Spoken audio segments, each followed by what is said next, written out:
All right, good afternoon, learners, and welcome to another session of our Grade 7 Natural Sciences. My name is Mr. Alex Songo. We are then going to continue where we left off yesterday. I hope all of us are fine and that all of us are ready for today's lesson. So let's continue, ladies. Let me just have a look. Yes. All right, let us continue. Yesterday, ladies and gentlemen, we had a lesson, and in the lesson, we asked people to please do an activity which was meant to revise what it is that we're speaking about yesterday. In the activity, question number 1 was asking us to give scientific terms. Now, you remember that I said a scientific term is a description, an explanation, or a definition of a certain scientific phenomena. Now, after that, we then give one word that describes that phenomena. The first question that we gave people was that something that is dissolved inside a solvent. And then we asked people what that would be. The answer, ladies and gentlemen, is solute. If you did not get that correct, it's fine now that now you know. So remember, we said a solute is powder, or it is a solute, that a solid that is used like salt, and we put it inside a solvent, and then when we stir, it dissolved or it's absorbed by the solvent, which is water. We then moved on to another section or another question. We said a mixture wherein the solution is combined, making only one substance. And of course, that mixture, again, I'll go back to the example that we used yesterday. That example was water, which is a solvent, and salt, which then combines. And as a result, we cannot be able to see the salt anymore because the salt and the water combine, becoming one thing. The answer or the description of that is a homogeneous mixture, because we are not able to see or differentiate between the two substances anymore because they've become one. Welcome to everybody. I see that we are sitting on 44 participants. We are glad to have you. Malose, welcome again. You are a frequent user and we like that very much. That shows a lot of consistency and of course, a lot of us that are here. Let me just check on the chat box. I see there are flashes there. Toto, of course, you can ask something. What is the question? I'm waiting for Toto to ask. Hello, Kiandra. Thank you so much for joining us once more. Okay, so I'm just waiting for Toto's answer. I will then respond. Hello, Malose, and welcome once again. Hello, Mpelana, and welcome. All right, ladies and gentlemen, let's continue to the second part of the activity that you were given yesterday. The second part asked, study the table below and decide the type of separation to be used for each and every material which is on the left from A, B, as well as C. So we choose this by ticking the correct one. So number A, how do we separate sugar and flour? Ladies and gentlemen, imagine the hideous activity we'd find ourselves in if we were to try to use hand sorting. Chances are we'd actually never even finish. So because we'll be trying to get through the flour and the sugar, it will be very difficult to do. So number 1, so definitely that one is out. The second one, sieving, absolutely. Remember, what did we say sieving is? We said sieving is when you use a material that has got holes that will let certain material pass through and the big ones or the large material to remain at the top. So definitely sieving would be the best one. Magnetism does not apply. Welcome, Khomutso, hello. Magnetism does not apply. Why does it not apply? Because neither of the two substances that are being separated are magnetic in nature. What does it mean? It means they are not attracted to a magnet. So therefore, the best option in which you can separate sugar and flour is sieving. I'm hoping most of us got that correct. Question number B, how do we separate coin and sand? Can we use hand sorting? Definitely, ladies and gentlemen. If the sand and the coins that you're separating are not a lot, then definitely you can use your hands to take out the coins and leave out what? The sand. Can you sieve through this, ladies and gentlemen? Definitely. If you use a sieving material, you can definitely sieve out the sand and the coins will remain at the top. Can you use magnetism? Absolutely. Why? Because coins are made up of steel and steel is attracted to metals. So definitely you can do that. Number C, so what does that mean? It means when you separate coins and sand, you can actually use all three. And I'm assuming that most of us or all of us got that correct. Number C, how do we separate tins and bottles? Ladies and gentlemen, again, depending on the quantity or how much the bottles and the tins are, you can use your hands to separate out the tins and of course the bottles. However, let's remember, there might be a safety precaution or a safety measure there. If the bottles are broken, you might get yourself hurt. You understand? So maybe that's not an advisable way of doing it, but it can be done. Again, I'm advising, it can be very dangerous. Can we sieve this? We cannot sieve this through, ladies and gentlemen. Therefore, what else is remaining?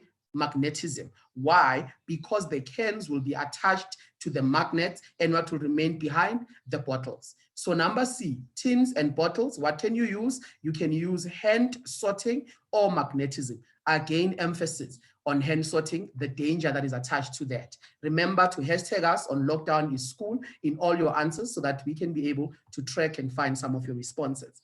Good afternoon, Kumo, welcome. Are water and bubbles a mixture? Toto, your question is very good, but I'm assuming that by bubbles, how do you achieve having bubbles in water? Well, obviously by using soap. So if you take soap and you put it in water, what do you get? You get bubbles. So definitely that will be a mixture. But water alone, as you can see, does not have bubbles. So how do you get bubbles inside this bottle of water? You put soap. So when you put soap in this, you create a mixture. Toto, I hope I have answered you there. All right, let's see if we've got any other questions. Good afternoon, Nadia. Thank you so much for joining us. We are not too far off. We're just going through an activity that we gave people yesterday. That's what we are seeing on the screen right now. However, ladies and gentlemen, we need to move on to today's activity. I am assuming and hoping that most of us got that correct. Please, like I said, let us try to do these activities because some of these questions are going to assist us when we go into the June exam out of 60 marks. Welcome, Sonwabo. Thank you so much for joining us. All right, so let's move on. So what are the lesson objectives for today? What is it that we want to achieve, or what is it that we want people to understand and to know by the end of this lesson? Number 1, filtration. Number 2, evaporation. Number 3, distillation. Number 4, chromatography. Number 5, recycling. I will repeat in that order: filtration, evaporation, distillation, chromatography, and recycling. So by the end of this lesson, this is what people should have learned. This is what people should have understood by the end of the lesson. These are our objectives, ladies and gentlemen. All right, so questions to think about. That is just to say, definitely we've done this before, ladies and gentlemen, somewhere along the lines in grade 4 and grade 6, when we're doing natural sciences as well as technology, before the two were separated. What subject is this? Welcome, Mimi. This is grade 7, natural sciences. That's the subject that this is. I hope that assists you, and I hope that you're in the right place.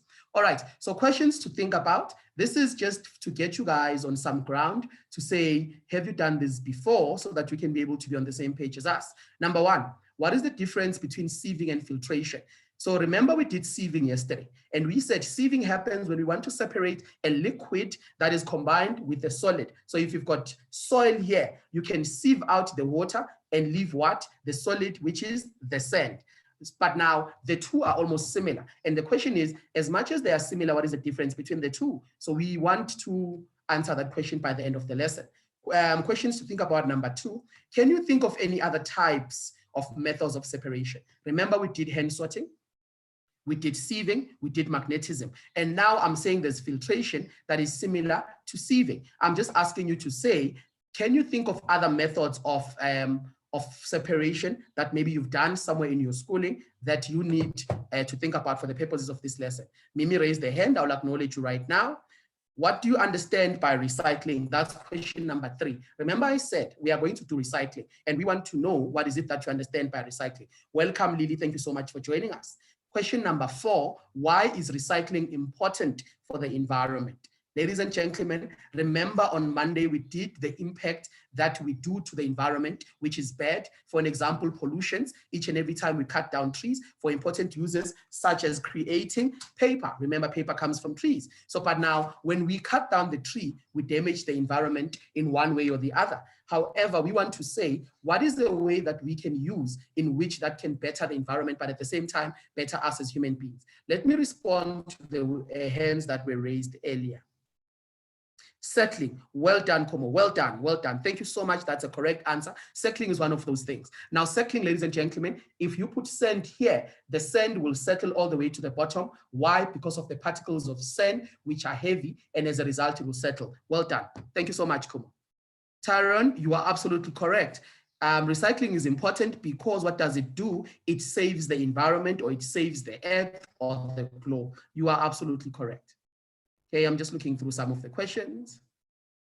Malose, absolutely. When we do not cut down trees, we save the animals. Remember, when we cut down trees, we take away homes like birds. Remember, birds live in trees. So when you cut down a tree, the family of birds that lived in that tree, they therefore suffer. Their habitat is lost. And remember, a habitat is an area or place where animals live.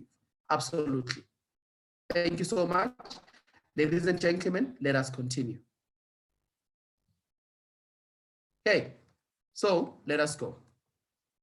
So we want to talk about separation of mixtures, part 2. Remember, we did part 1, and in part 1, we did hand sorting, we did sieving, then we also did magnetism. Now we are looking at part 2, which is the last part of this activity, and we are going to start with filtration. Ladies and gentlemen, remember I said we did 3 yesterday, hence I'm starting filtration with number 4, so that there can be a sequence in terms of what it is that we are doing today.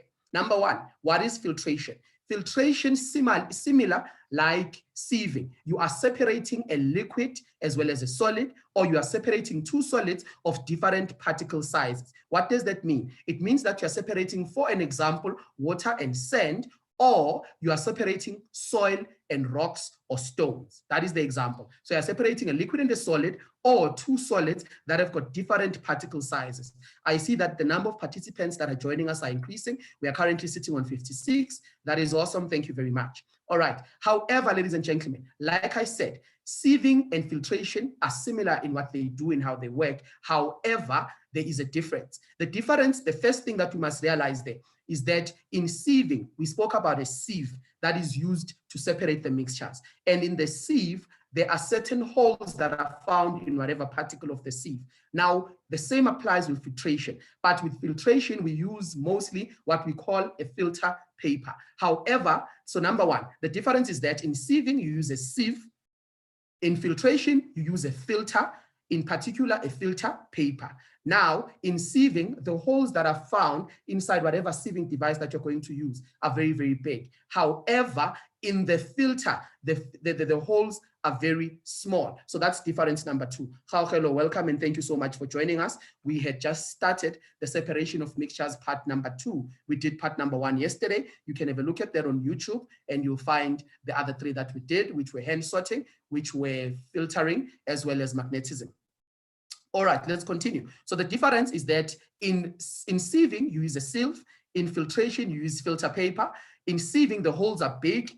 In filtration, the holes are small. Ladies and gentlemen, I've tried to put a picture there. In the picture, you can see this is sandy water. So this was a mixture of sand and water, and I think that shows there. If you have a look at that, there are some particles that are found there. Now, this is a filter paper or a filtering funnel, apologies there. So now when you put the mixture of water and sand inside the filter paper funnel, what happens is the clean water passes through and goes to the bottom of the jar that is carrying the actual separation. And what happens to the sand? The sand remains at the top. Ladies and gentlemen, let me repeat that. You've got a mixture of sandy water, which means you've got sand and water combined together. That is a mixture. It is not a solution. Why is it not a solution, ladies and gentlemen? Because you can still see the sand from the water. So it's just a mixture on its basic level. Nothing has happened. Now you want to separate those two. In separating those two, you pour them inside a filtering paper funnel. What happens is the clean water passes through because the particles of water are small. The larger particles of sand remain at the top. Remember, the holes of a filter or a filter paper are very, very small. Ladies and gentlemen, let me just have a look at some of the questions that are flashing on our chat box. Okay, I understand. KP, thank you so much for understanding. That really, really means a lot. Say, can you filter cold drink? The answer for that, Mimi, is that you cannot filter cold drink. Remember yesterday, Mimi, we spoke about a solution and we said coffee, like cold drink, is an example of a solution. What does that mean? You cannot separate the sugar that is found inside cold drinks, the flavorants or whatever makes the cold drink Coke, that makes it Sprite or lemon twist. You cannot separate those. You can also not separate the acid. So it means that there's a different type of method of separation for that. So to answer your question once more, you cannot use filtration or sieving to separate cold drink. What will happen is the cold drink will simply just pass through. So you've done nothing. There'll be nothing left at the top. So you have not separated anything. Very good question. Thank you so much for that. Sir, must we copy? Khumuto, definitely you can copy as we go. If you've got a piece of paper next to you, you can write down the important aspects of what it is that we are speaking about. So you're absolutely right. say, can we separate carbon dioxide? Ladies and gentlemen, remember carbon dioxide is CO2. What does that mean? It means you've got two carbon, so it's CO2, you've got carbon, which is one, and two oxygen molecules, right? So you've got one carbon and two oxygen molecules. What does it mean? It means the two have combined and created carbon dioxide. As we know, that is a bad air. We don't want to actually be breathing that in, quite dangerous. So yes, you can separate the two because they're a combination. I like what you are doing. You are actually taking us to the periodic table of elements, and that's where we are going next week. Do the small germs, where do the small germs in water go? They remain there until they are purified, or the water is heated, or you put some form of chlorine to clean the water, but they remain there. Thank you so much. Yes, Spesihle, welcome. Spesihle, you can separate flour and rice. In separation of flour and rice, you can either use filtration or sieving, and you'll realize because flour particles are small, they will come out, and what will remain is the rice. So very good question. Thank you so much. Can you separate cornflakes and milk? Nwabisa, welcome. Thank you so much. Yes, you can. Again, you can either use filtration or you can use sieving. What will happen is, because milk is a liquid, milk will pass through the filtering paper or the sieving device that you are using, the cornflakes will remain at the top. Thank you so much. All right, let's continue, ladies and gentlemen. Thank you for those questions. So number five, we are talking about evaporation. So how do you separate mixtures using evaporation?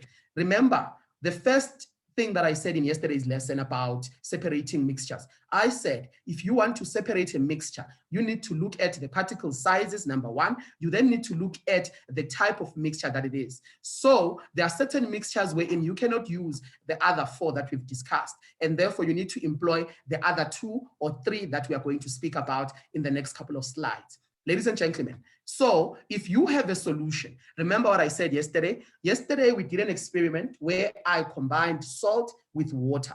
And what happened is we created a homogeneous mixture, which is actually a solution. What is a homogeneous mixture? Again, ladies and gentlemen, it's a combination of two or more substances wherein you cannot separate either of the two. They become one thing. So that's what it is. Now, you cannot use hand sorting to separate the salt from the water once you've combined them and they have dissolved and become one thing. You can't. You cannot use sieving because that whole solution will come out. You cannot use filtration, it will come out. You cannot use magnetism because water is not magnetic in how it reacts. So it means there are certain methods that you need to use. The first one, ladies and gentlemen, is what we call a solution.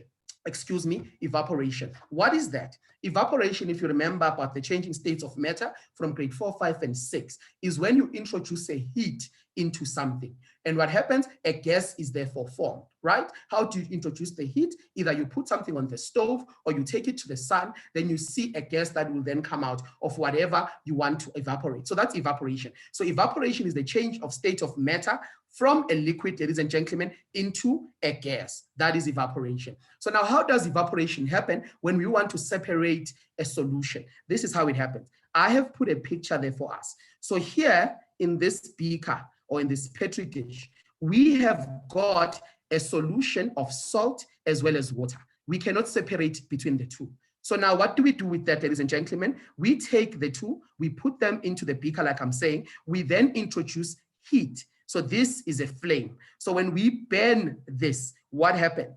Evaporation happens. What does that mean? It means that this solution starts to boil. As it starts to boil, it releases gas, which will then go into the atmosphere. Now you heat this enough until, ladies and gentlemen, you get to a point wherein the liquid or the water is no longer there. After that, what will remain? That will remain will be the solute or the crystals of salt. So again, let me repeat myself, ladies and gentlemen. We've got a picture here. We've got a solution of water that is mixed with salt. Now what is happening, we introduce a flame or we put it on the stove until it dries out. As we can see, it's starting to dry out. We continue to let it dry until such a point wherein the crystals, ladies and gentlemen, are remaining, like we can see in the picture where I'm moving the cursor to. right? So what is evaporation? Is when we introduce the solution to a lot of heat until the solution or the liquid is changing form from liquid to gas, meaning that the more you burn it, it starts to boil. The gas is released. So that's evaporation. Until that solution or that solvent, remember a solution is a solvent because it's a liquid, it's water. It starts to dry out. When it dries out, what remains? The salt crystals. Ladies and gentlemen, you can have a try of this experiment at home, of course, with the safety precautions of our moms and our dads and our guardians that will ensure that we don't burn or hurt ourselves as we are continuing with this. All right, let me just have a look at the chat box to respond to a couple of questions. Thank you, Litabo, if you find this interesting. Thank you so much. It's also on the CAPS curricula. We will be writing about this in the June and final examination. I'm looking at Simpiwa's question. Can the gas from evaporation become hot and heat up things? I'm a bit confused. What things will it heat up? Remember, the gas will go into the air. As we are heating up the solution, it goes up into the air. However, for an example, one of the ways that I've tried this experiment is to actually heat the solution. And then when I hit the solution, it was inside, a kettle. So the top of the kettle will obviously hit, or a saucer, if you may. So if you put the saucer itself, which is closing the solution, will obviously be heated. So I'm not sure if that's what it is that you are speaking about. Thank you so much. Yes, you can separate sugar and salt, Jonathan. That will be dependent on the size of both the sugar and the salt. And you can either use sieving or filtration in that separation. Thank you for that question. Oletu is asking why. Okay, I'm just trying to find, just trying to find Oletu's question again. Oh, all right. Oletu is asking, how does it dry out? I don't know what it is, but I'll repeat myself for the last time before moving into the next type of separation. You have got a mixture of salt and water. It's a mixture because it's combined and become one thing. That's a mixture. It's homogeneous. Why? Because the one thing was that initially it was water and it was salt. So therefore it has become one thing. Now you cannot use any of the other 4 separation methods to separate it. So now you need to use evaporation. Evaporation is an introduction of heat into a liquid to change it into a gas. That's what evaporation is. So what happens is you heat your solution of water in a stove, or as you can see, in a flame, as we've done there. When you do that, what happens is that the water starts to boil. As it boils, ladies and gentlemen, it boils to a point wherein it becomes smaller and smaller and smaller until there's no more water anymore. When that happens, what will remain? The salt crystals. So that's how it dries out. To continue answering your Oletu, if you forget to boil water for a certain period of time and you leave it there, when you go and check the stove, there's no more water there. Why? Because the water kept on heating and heating, evaporating, meaning that it kept on changing into gas until there was no water left. So that's how it dries out. But with water, nothing remains. But with this one, what will remain is the salt, because remember, it was a solution, it was not pure water. So we do evaporation. Why? Because we want to remain with the solute or the salt crystals. So that's why we do this experiment. All right, ladies and gentlemen, we move on to number 6. Now on number 6, we want to understand what it is that we mean by distillation. Now we are saying in distillation, you are still separating a solution. But now with distillation, you are separating the solution, ladies and gentlemen, for 2 reasons. Number 1, remember with the previous one, all you wanted here was the solute. I'm just moving the cursor. You do not care about the water. Hence the water dries out and the water becomes finished, because you wanted only to find the solute, which is the salt crystals or whatever else, maybe it was sugar that you have combined. But with this one, you want either of the 2 things. Number 1, you still want the solute, which is the salt, or you want to purify the water. What do I mean by that? Remember, if I put salt into this water becomes a bit bitter. Ladies and gentlemen, tomorrow we are actually going to be talking about the tastes areas in our tongues. So it's very interesting that already we are getting there. Nevertheless, So if I put salt into this water, ladies and gentlemen, becomes very, very better in how it is. Now, we want to purify it. What does it mean? We want it to become normal water again. Welcome, Kagiseho. Welcome. Thank you so much for joining us, as well as Silindide. All right. So we want to purify the water, right? I'm just a bit worried. I see a message that my internet is unstable. I hope it will not disturb us, but let me continue. All right, so we want to do two things with distillation. We want to separate, number one, the solute or the salt crystals from the solution, but we also want to purify the water. What does it mean? It means that we want the water to be purified. We want it to be clean as it was when we got it from the tap. So now that means that we cannot just evaporate. It means now we need to introduce another element, right? So evaporation is part of this, ladies and gentlemen. However, with this one, which is distillation, what happens is we use a device or an apparatus, which is called a Liebig condenser. I will repeat myself, a Liebig condenser. So that's what it is. So you've got two sets of this. The first part of this is that you obviously evaporate the water or burn it using this device. I'm trying to circle it using a Bunsen burner. That's the device that you use. Remember, this is a solution of salt and water. Again, I'm moving the cursor there into the first picture on my left. Ladies and gentlemen, that's where I am. Please let us not be confused. So this is a demonstration of a Liebig condenser to say what it is and how does it work. So you've got a solution of water here.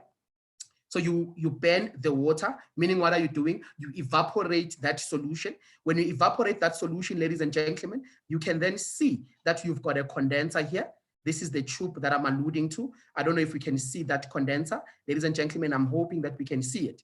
What goes through this condenser, ladies and gentlemen, is the gas. Right? Remember, the gas is the steam. The steam, as you are heating, the liquid is here. It does not go anywhere. Then you continue heating this. The steam makes its way through the distillation flask.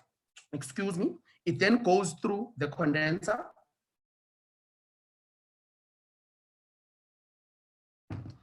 It then goes through the condenser. Remember, the steam is the evaporated water. That is the gas state of water. When it goes there, remember the heat was here. It starts to cool. What does it mean? It starts to lose its heat. When it starts to lose its heat, it changes the gas into droplets. The droplets, ladies and gentlemen, fall, or the distilled water starts to fall into the flask. Again, let me repeat myself.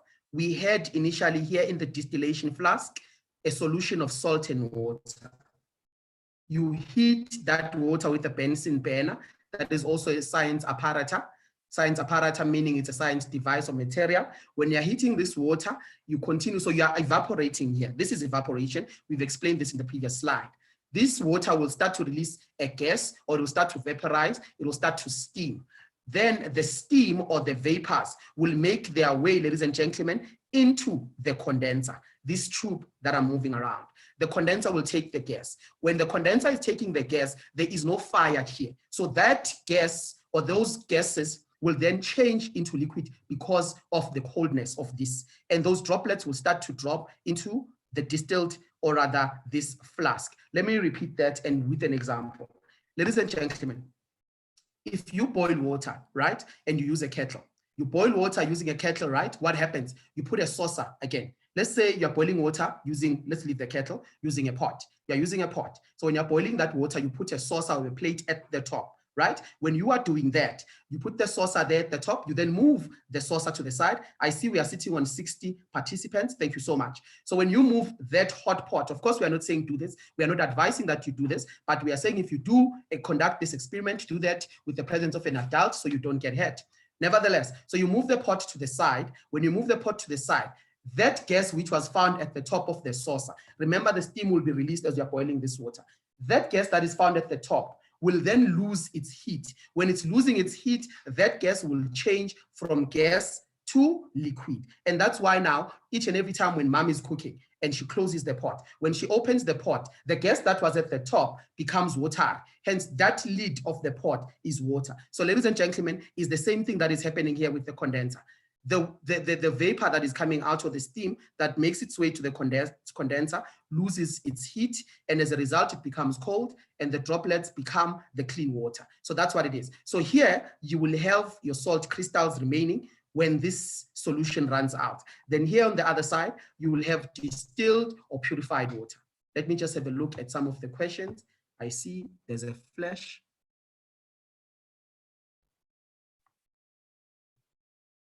Ladies and gentlemen, we are not fighting. One of the things that we're saying that we spoke about relating to our seniors with this project is that we will not tolerate any form of vulgar or disrespect. Ladies and gentlemen, please let's try to behave ourselves. We are all trying to do as best as we can with a very difficult solution. So unfortunately, we cannot be opening videos and answering through audio and other means. We'll only be using chatting because so that we can have and maintain control.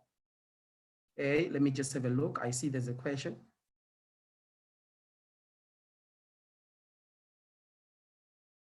Yeah, so that's what we'll do, ladies and gentlemen. We will respond. I do not understand the frustration there, Mimi. You need to calm down. We cannot have such a situation. And I'm happy that other people are calming you down. We will respond to you, but we cannot respond and answer at the same time. It's destructive. It will create a problem. Yes, Dalen is asking a very, very good question. Dalen, absolutely. Where we are right now with distillation, Dalen, that's what we are doing. We are saying when you use the Liebeck condenser, what happens is you start by evaporating the solution of salt and water. And what happens is that you evaporate it to a point where the salt remains inside whatever it is that you are heating. And then the gas that is released goes into the condenser. When the condenser starts to cool down that gas, it changes that gas into water droplets, which are purified. So definitely you can do that. Thank you so much for your answer. All right. Ladies and gentlemen, I'm looking at the time. I'm a bit worried. I want to move on to the next slide. Zintle is asking, what is air? Is it not a solvent? Zintle, I said yesterday, a solvent is a liquid. This is an example of a solvent. It's water. What is a solute? A solute is salt. When you combine the two, Zintle, you are creating a solution of both of them. So what happens is when we want to separate, or rather when we want to create salt crystals as well as purified water, what happens is you heat that water to a point where it dries out and then starts to leave the salt crystals. As it dries out, there will be gases or vapor that will travel through the condenser and it will lose its heat. As it's losing its heat, it will create droplets. So gas will change its form from gas into liquid. These are changing states of matter. We have done this before in grade 6, ladies and gentlemen.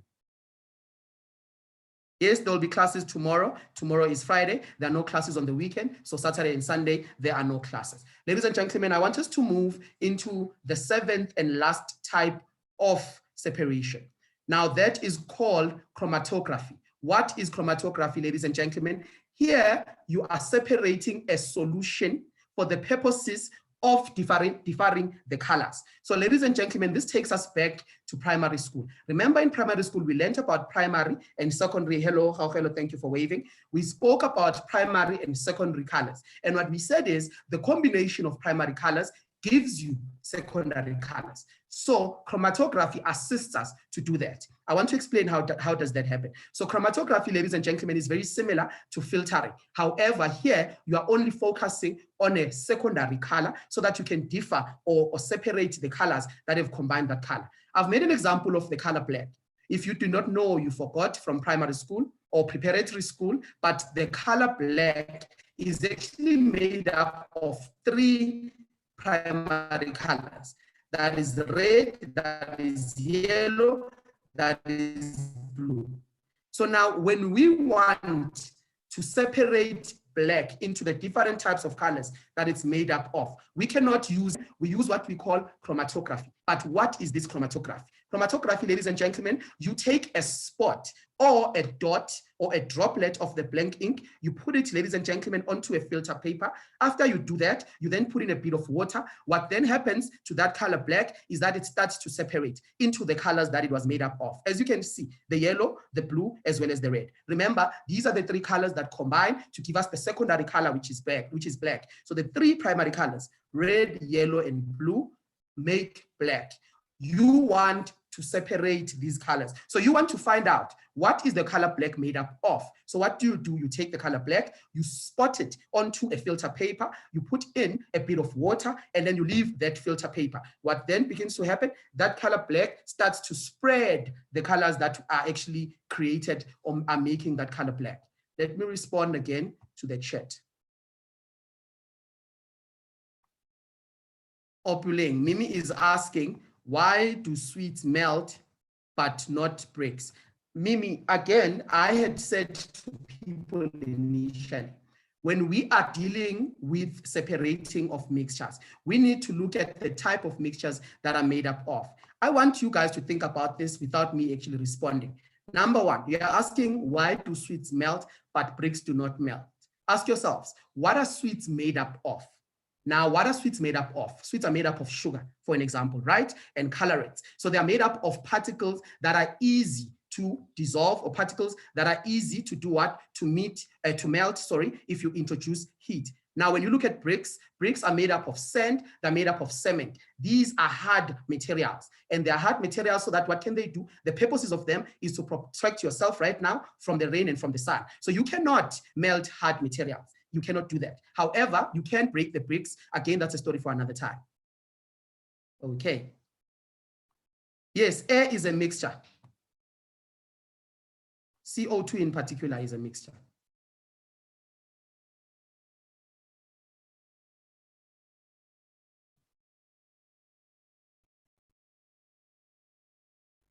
Okay, so that's it with chromatography. So chromatography, ladies and gentlemen, is when we separate a secondary color to find out the other colors that they are actually made up of. I want us to move into the next slide. I actually have a video for you. So the next part of this is a recycling, but I want us to go here first to the video. Excuse me. Sorry about that. Right, let me go to the video.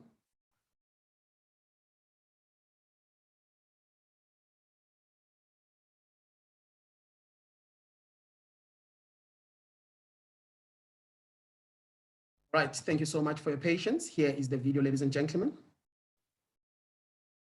The video basically is a summary of what we have spoken about in relation to the different types of mixtures. I just want us to have a look at that video.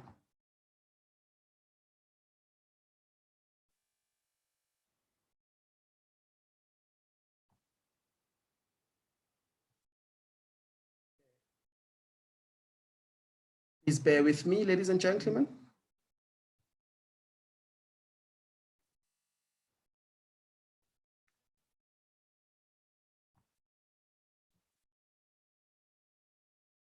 I'm hoping that you can see this video. If you can't, please let me know on the chat box.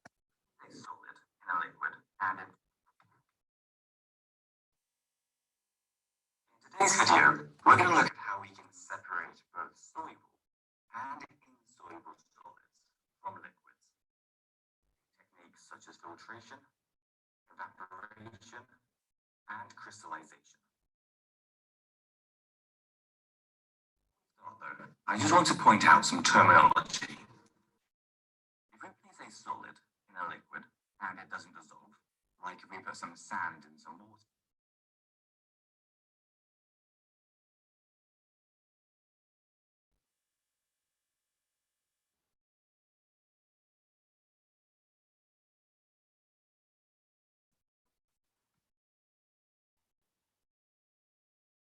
in today's video, we're going to look at how we can separate both soluble and insoluble solids from liquids. Techniques such as filtration, evaporation, and crystallization.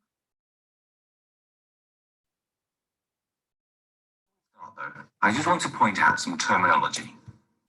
If we place a solid in a liquid and it doesn't dissolve, like if we put some sand in some water, then what we have is a mixture between a liquid and an insoluble solid. And if we have a liquid and a soluble solid, so when the solid does dissolve, like if we put some sodium chloride salt in water, what we have is called a solution, with the sodium chloride being the solute and the water referred to as a solvent.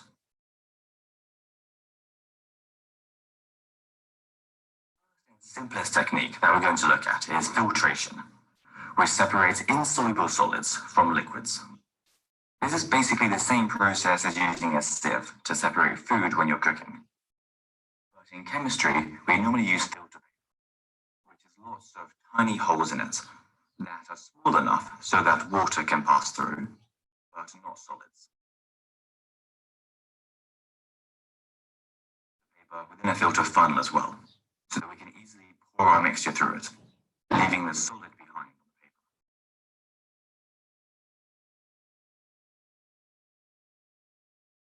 If we instead have a soluble solid in our liquid and it's actually dissolved, then we have a solution, and this time we won't be able to filter it out. Options for separating a soluble solid from a liquid: evaporation or crystallization. We place our solution in an evaporating dish or a crucible, which we normally place on a tripod, and then slowly heat it with a Bunsen burner. The solvent to start evaporating, and the remaining solution to get more concentrated. Crystals will start to fall because it's so concentrated. All of the solvent will disappear, leaving us with dry crystals of our solid. The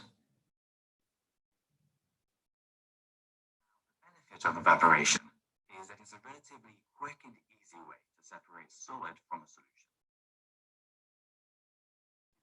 Is that some solids will decompose when they're heated, which we call thermal decomposition. Even though we could use this technique to isolate our solid, we'd end up breaking it down into something else.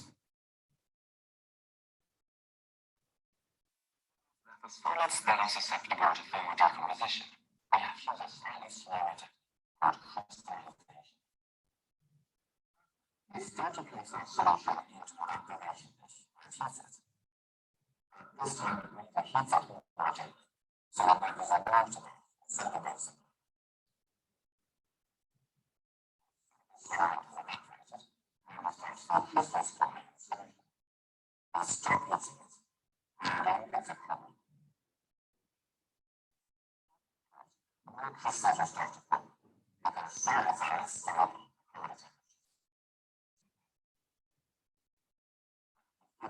These crystals will remain in solution using water paper as well. The next step will be to clean the crystals. We'll be leaving them somewhere warm or warming them up in an oven.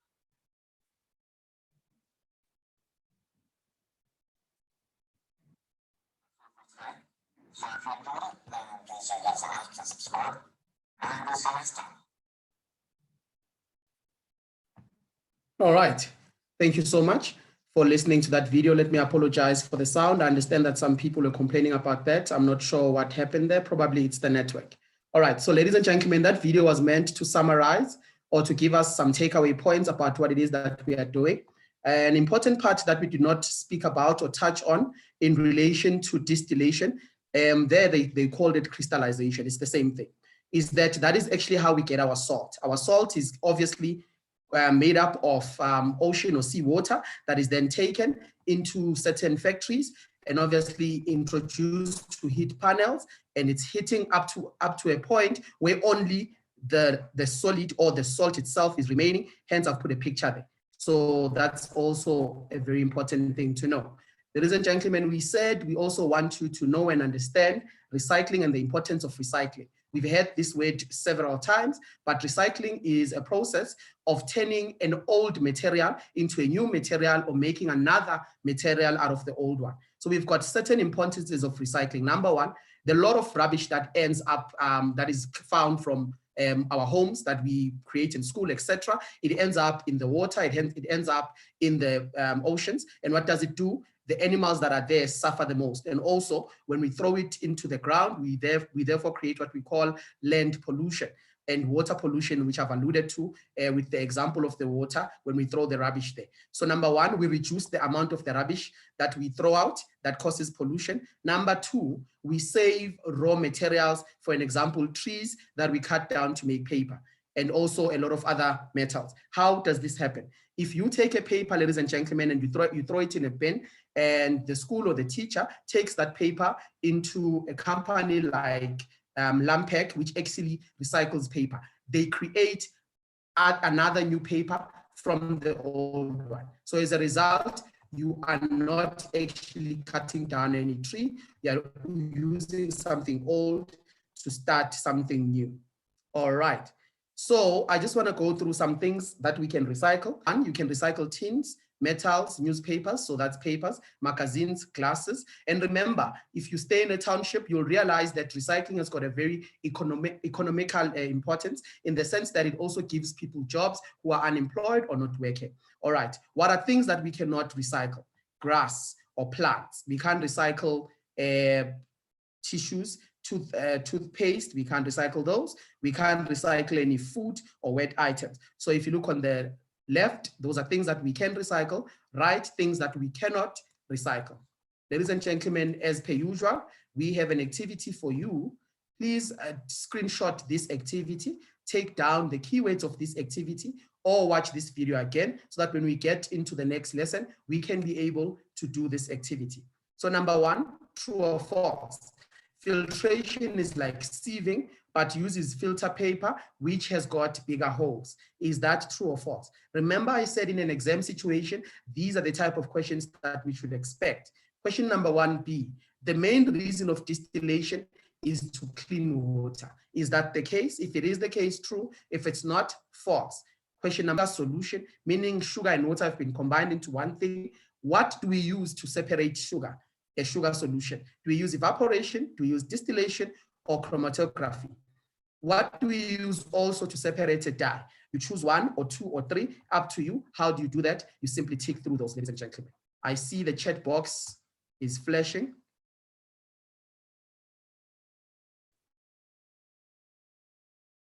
Yes, Toto. That's why I'm saying when people pick up plastic bottles as well as cans, it's got an economical importance, because those people sell it for food. And in a lot of instances, those are people that are unemployed. So that's also very good importance. Malose, thank you so much for that comment. I am really, really pleased that you find natural science very interesting. That's the whole point.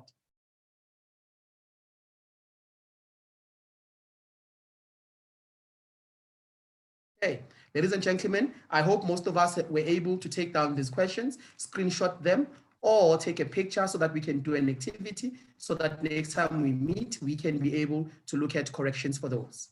These are the links in which some of the resources that I used, I found. Again, do the same thing that I said we must try and do for the activity, so that we can be able to follow the links in our own time, or watch the video at the comfort of our homes when we've got time. Ladies and gentlemen, what are we doing in the next lesson? We are introducing the tongue tastes, or the parts of the tongue that have got tastes. That's what we are doing. We are also going to speak about the pH scale. This is going to lead us to acids, to bases, as well as neutrals. So in the next lesson, this is what we are doing. Ladies and gentlemen, my name is Alex Songo. I want to thank you so much for being with us. And I want to apologize once more for the connectivity or the problem in relation to the video that we played. We will try and post that video as well, so that you can have a look at it. Remember to hashtag us at hashtag #LockdownIsSchool, at African Team Geeks, at Izora, at DBE_SA, at Sasol Foundation, Sasol SA, and most importantly, at STEM Champions. There's that question again, ladies and gentlemen. Thank you so much. I will see you guys all tomorrow. Enjoy the rest of your day. Bye.